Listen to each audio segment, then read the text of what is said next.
Let me say something that might be uncomfortable.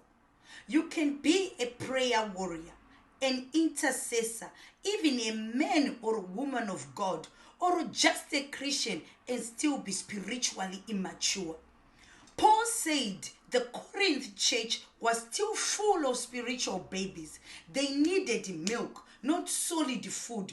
Not because they lacked spiritual gift, but because they were not growing. They were full of jealousy. They were full of division. They were full of arguments.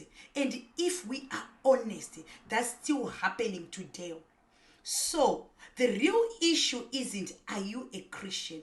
The question is, are you actually growing spiritually? You can look spiritual and still be completely carnal.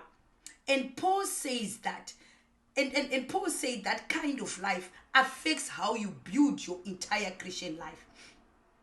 Your life is being built right now. And one day it will be tested. You must listen to this as I read 1 Corinthians 3 verse 12 to 13. What Apostle Paul is saying. Now, if anyone builds on this foundation with gold, silver, precious stones, wood, hay, straw, each one's work, listen here, each one's work will become clear, for the day will declare it, because it will be revealed by fire, and the fire will test each one's work and what sort it is. Praise God. That means every believer is building something right now. Some are building with things that last.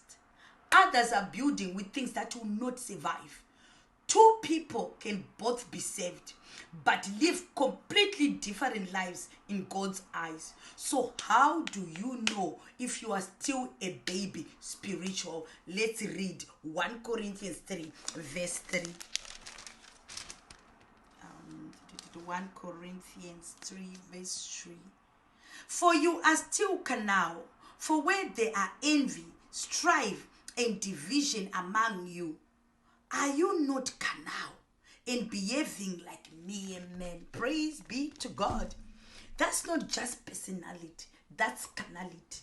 That's the flesh controlling your life.